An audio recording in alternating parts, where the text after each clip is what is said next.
In this example, we're going to look at solving a system of linear inequalities graphically. The first thing you want to do is look at the first inequality and choose the type of boundary line that you want for that inequality. And that is as simple as looking at the symbol. If the symbol has an equal sign, it will be solid, and if it does not have an equal sign, like this symbol, it's going to be dashed. So we chose dashed for our boundary line. The next thing we want to do is find 2 points that we can enter for the boundary line itself to draw the line. So I'm going to make myself a little workspace and take a look at that first line. I'm going to look at it in standard form, and standard form is ax plus by equals c.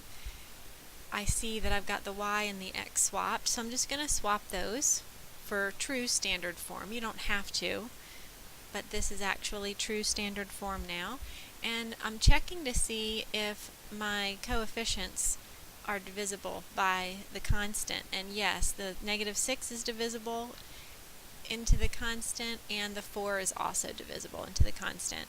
So that's good news, because I can use intercepts to find the points, or I can find intercepts and use those as my points. So I'm going to plug 0 in for x and figure out what the y-intercept is.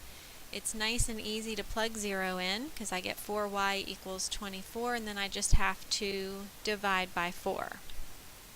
And that will give me y equal to 6, and that gives me my first point as 0, 6. Put the 6 in the y spot of the coordinate pair. For the second intercept, I'm going to plug the 0 in for y this time and see what I get for the x. And that gives me -6x equals 24, and I just have to divide by the -6. That gives me x equals -4, so a second point would be -4, 0. When I enter those values into the boxes, then my line should graph.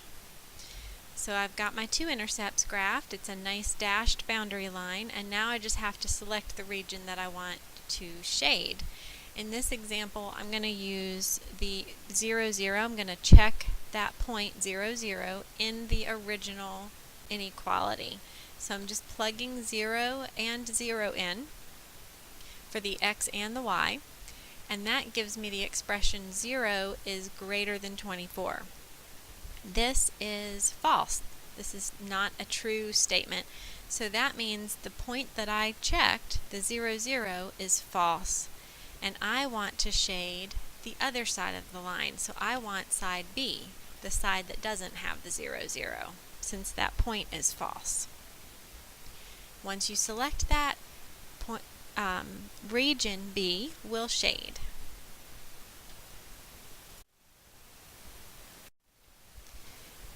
And we are now ready to look at the second linear inequality, and that one is the y is greater than 2. We need to choose our boundary line for this one, and again the symbol does not have an equal, so we're going to go with dashed.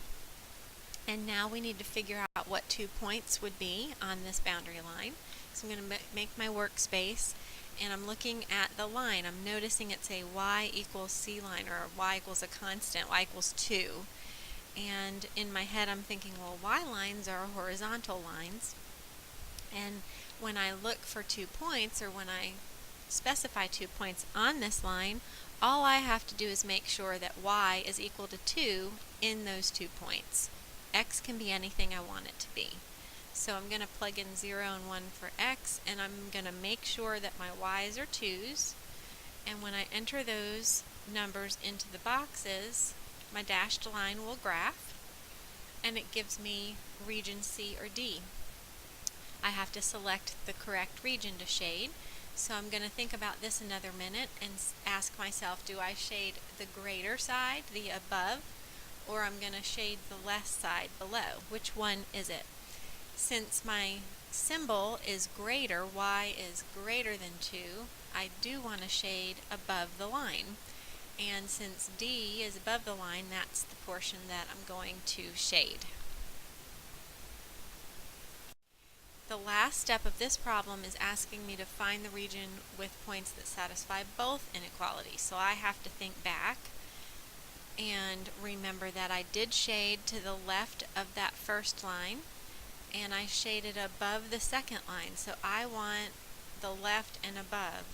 And on this particular graph, my choice D is the best choice because it's to the left and above, and that will be my final answer.